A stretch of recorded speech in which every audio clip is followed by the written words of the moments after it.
આખા ભારત દેશમાં ક્યાંય પણ બોગસ કોલ સેન્ટર પકડાશે તો એનો માસ્ટર માઇન્ડ ગુજરાત, અને ગુજરાતમાં પણ ખાસ કરીને અમદાવાદનો જ હશે. એટલે જે છત્તીસગઢ રાજ્યના રાયપુરની અંદર રાયપુર ક્રાઇમ બ્રાન્ચે રેડ કરીને 42 આરોપીની ધરપકડ કરી છે કે જે કોલ સેન્ટરમાં નોકરી કરતા હતા, અને 3 કોલ સેન્ટર પકડ્યા છે. અને હજુ પણ બિલાડીના ટોપની જેમ ભારત દેશની અંદર આ બોગસ કોલ સેન્ટરો ચાલી રહ્યા છે. અને છત્તીસગઢમાં પણ એફબીઆઈની તપાસમાં એવું ખુલ્યું છે કે 1.56 લાખ કરોડ રૂપિયા અમેરિકનોના બોગસ કોલ સેન્ટરિયાઓએ ખંખેર્યા છે, છેતરપિંડી કરીને ઠગાઈ આચરી છે.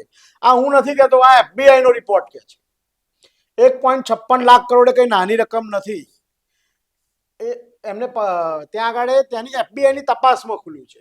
અને આ જે બોગસ કોલ સેન્ટરિયાઓ જે પકડાયા છે તેના મુખ્ય માસ્ટર માઇન્ડ અમદાવાદના જ નીકળ્યા છે, જે આપણે થોડા દિવસ પહેલા જ ચર્ચા કરી હતી કે ભાઈ જીમી અસીજા છે, હર્ષિલ રાવલ છે, જીમ્મી આ તમામ લોકોની આપણે ચર્ચા કરી હતી. રવિ રામી, પણ બીજું પણ એક નામ હતું સુધીર મરાઠી. સુધીર મરાઠી. આ મુખ્ય જે કોલ સેન્ટર 3 પકડાયા છે એ કોલ સેન્ટરનો માસ્ટર માઇન્ડ સુધીર મરાઠી છે.